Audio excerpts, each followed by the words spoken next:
अभी के जो विधायक हैं उनको विकास से कोई मतलब नहीं है, क्षेत्र कैसे आगे बढ़ेगा उससे कोई मतलब नहीं है।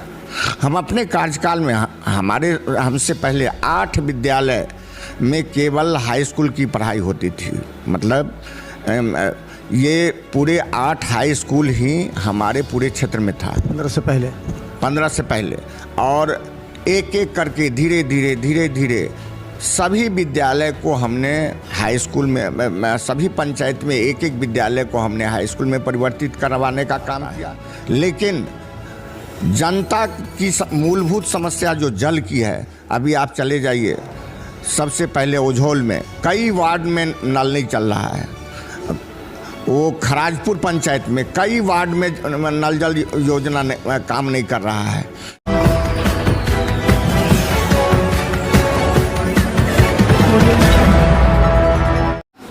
नमस्कार, बिहार मिथिला न्यूज में आपका स्वागत है। मैं हूं मनोज। देखिए, 2025 चुनाव बिहार में सभी राजनीतिक दल अपने तरीके से इस बार सत्ता पाने के लिए तैयारी कर रहे हैं, पंचायत से लेकर के राज्य स्तर तक। और इसमें सभी तरह के हथकंडे अपनाए जा रहे हैं, किस तरह का व्यक्ति का चयन होना चाहिए, किस तरह वोट बैंक पर कब्जा होना चाहिए। लेकिन सबसे पहले हमारे साथ बता दें, भोला यादव में बहादुरपुर के विधायक रहे हैं और ये कहे जाते हैं कि लालू प्रसाद यादव के हनुमान होते हुए इन्होंने पूरा बिहार में चाहे ब्यूरोक्रेट्स हों, चाहे कोई राजनीतिक दल के नेता हो, उनको सही सजेशन भी दे करके काम करवाए हैं। तो आपका स्वागत है। बहुत बहुत धन्यवाद। सबसे पहले आपके चैनल के माध्यम से मैं कल की जो हवाई दुर्घटना हुई है उसमें जितने पीड़ित परिवार हैं उनके प्रति संवेदना व्यक्त करता हूं। और देश के लिए ये बहुत ही दुखद घटना है। हम समझते हैं इस दुर्घटना की पुनरावृत्ति न हो, इस पर काम किया जाए। और निश्चित तौर से ये काफ़ी चिंता का विषय है। तो निश्चित तौर पर पूरा देश मर्माहत है। पूरा देश जो है सो शोक संतप्त परिवार को पूरी तरह उन्हें सांत्वना दे रहा है, चाहे जो भी राजनीतिक दल के नेता हो। ये इससे अलग हट करके एक बड़ी घटना जो हुई है वो ना दोहराई जाए, उस पर चर्चा चल रही है। चलिए, इसके साथ हम बता दें कि अब विधानसभा चुनाव को लेकर के हम जब क्षेत्र में जाते हैं ना, तो जनता कई तरह के सवाल पूछते हैं। उन तमाम सवालों का जवाब आज बीजेपी के जो एनडीए गठबंधन के नेता हैं, कार्यकर्ता हैं, उनको भी सुनना चाहिए कि भोला यादव का किस तरह का रुख है अपने क्षेत्र की जनता के लिए। भोला जी, अपने बहादुरपुर विधानसभा को 5 साल नहीं किया रिप्रेजेंट इससे पहले, तो क्या लगता है कि 5 साल में जो कार्यकर्ताओं का मूड है, मोटिव है, उसको किस तरह फिर आप अपने, क्योंकि कोई आकर के टिकट लिया फिर चला गया, फिर बहुत से कार्यकर्ता हताहत हो गए, फिर वो दूसरे राजनीतिक दल में शामिल हो गया, तो वैसे कार्यकर्ताओं को सही तरीके से किस तरह उन लोगों के मोटिव क्या समझिए आप? देखिए, हमारे जो पार्टी के इंडिया गठबंधन के जितने भी कार्यकर्ता हैं वो सभी लोग एकजुट हैं और सभी लोग मनोयोग से लगे हुए हैं। पिछले 2015-20 के बीच में हम विधायक रहे थे। उस दरमियान में हमने पूरे क्षेत्र के विकास में कोई कसर नहीं छोड़ी थी। चाहे वो रतनपुरा का बड़ा पुल हो जो 25 करोड़ के लागत से बन करके तैयार हो गया है, उस तरह से छोटी बड़ी पुल मिला करके करीब 87 पुल पूरे क्षेत्र में निर्माण करवाने का काम हम लोगों ने किया है उस पंचवर्षीय योजना में। और 150 से अधिक छोटी बड़ी सड़कें हुई है।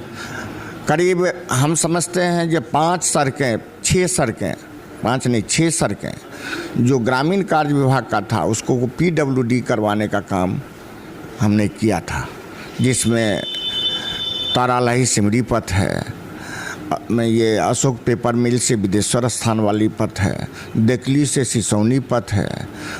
इसके अलावा आपको क्या कहते हैं, अरैला से ये कन्नौजर घाट वाली पथ है, एकमी घाट वाली पथ है, ये सैनी चौक से ओघरा वाली पथ है। ये सारे पथों को PWD में कन्वर्ट करवाने का काम हमने किया और सभी पथें बन के तैयार हो गई हैं।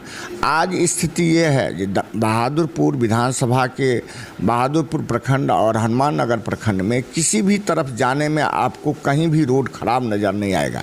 मात्र एक पथ जिसका कि टेंडर हुआ था, जो नहीं बन पाया वो है आपको ये स्वरूपा चौक से लेकर के रतनपुरा वाली पथ। उसमें 5 सालों में स्थानीय विधायक ने जरा सा भी ध्यान नहीं दिया और टेंडर प्रोसेस जो समाप्त हुआ था उसके बाद ठेकेदार जो भागा उसके स्थान पर नया टेंडर होता, उस प्रक्रिया में उन्होंने कोई दिलचस्पी नहीं दिखाई और अभी तक वो पथ रो रहा है। लेकिन हम मानते हैं जो कि पुनः हम पहल किए हैं और वो पथ टेंडर के प्रोसेस में जा रहा है, निश्चित तौर से जल्द ही बन जाएगा। इस तरह से हम देखते हैं तो पूरे क्षेत्र में सड़क का जाल, पुल का जाल हमने बिछाने का काम किया है। आदरणीय तेजस्वी प्रसाद यादव जी जब पथ निर्माण मंत्री थे तो उस समय में ये 7 पुल का स्वीकृति हमने करवाया था, जिसका शिलान्यास अभी हाल ही में एक पुल का स्थानीय विधायक ने किया है। चूँकि पद पर वो हैं तो वही करेंगे। ये बरहत्ता घाट वाली पुल का अभी आप ले लीजिए, अम्माडीह की पुल हो, रक्सी नदी पर आपको यहाँ ये क्या कहते हैं पटोरी और काली के बीच का पुल हो या बरौर घाट का पुल हो, ये सारे पुलों की स्वीकृति तेजस्वी जी के समय में हमने करवाया, जिसका कि मेरा पैड संचिका में लगा हुआ है। और अभी के जो विधायक हैं उनको विकास से कोई मतलब नहीं है, क्षेत्र कैसे आगे बढ़ेगा उससे कोई मतलब नहीं है। हम अपने कार्यकाल में हमसे पहले 8 विद्यालय में केवल हाई स्कूल की पढ़ाई होती थी। मतलब ये पूरे 8 हाई स्कूल ही हमारे पूरे क्षेत्र में था 15 से पहले और एक एक करके धीरे धीरे सभी विद्यालय को हमने हाई स्कूल में सभी पंचायत में एक विद्यालय को हमने हाई स्कूल में परिवर्तित करवाने का काम किया। और गोरियारी पंचायत में तो 2 हो गया, पहले से एक को करवाए और दूसरा फिर बाद में भी करवा दिए, 2 हो गया। तो इस तरह से आज के डेट में +2 तक की पढ़ाई हम अपने प्रायः विद्यालय में, मात्र 2-3 विद्यालय में ही +2 की पढ़ाई नहीं हो पा रही है, नहीं तो हर एक पंचायत में सभी विद्यालयों में प्रायः +2 तक की पढ़ाई हमने कराया है। भोला जी, एक चीज़ और है कि जनता के बीच तो आप जाते हैं, कोई न कोई कार्यक्रम में जाते हैं, उन्हीं के वैवाहिक हो या फिर कोई भी संस्कार कार्यक्रम में, तो आप क्या भावते हैं कि आखिर जनता का मूड किन मुद्दों पर है? दल को छोड़ दीजिए, किन मुद्दों पर है और प्रेजेंट विधायक के बारे में क्या सोचते हैं और क्या लगता है उसको कैसे इम्प्लीमेंट कर सकते हैं? देखिए, जनता का मूड तो निश्चित तौर से हमेशा रहा है जो हमारा विकास हो, हमारे लिए जो जनप्रतिनिधि हैं वो काम करें, हम लोगों को मूलभूत सुविधाएं मिले, हमारे बच्चे किस तरह से रोज़गार पाएंगे उस दिशा में काम हो। तो हमारे नेता आदरणीय तेजस्वी प्रसाद यादव जी ने जिस तरह से काम का सिलसिला चलाया, 5 लाख युवाओं को रोज़गार दिया। हम समझते हैं कोई पंचायत ऐसा नहीं है जिसमें कि 10-20 बच्चे को ये शिक्षक की नौकरी नहीं मिला होगा। तो ये हमारे नेता आदरणीय तेजस्वी प्रसाद यादव जी की बहुत बड़ी उपलब्धि है, जो इन्होंने जो बोला वो करके दिखा दिया। नीतीश कुमार जी कहते थे, जब हमारे नेता ने घोषणा किया था जो 10 लाख युवाओं को कहाँ से रोज़गार देंगे, तो नीतीश कुमार जी कहते थे कहाँ से रोज़गार देगा, जो लालू प्रसाद जी जेल में हैं अपने बाप के घर से ला करके देगा क्या? ये बिहार के माननीय मुख्यमंत्री जी बोलते थे।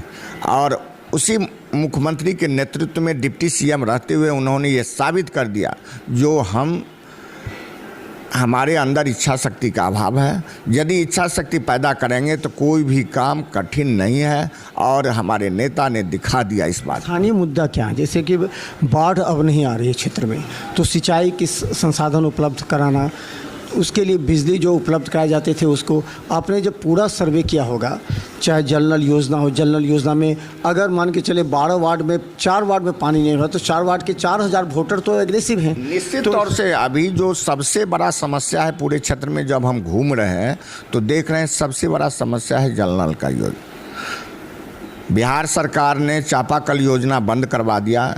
ये बिहार के लिए दुर्भाग्य की बात है।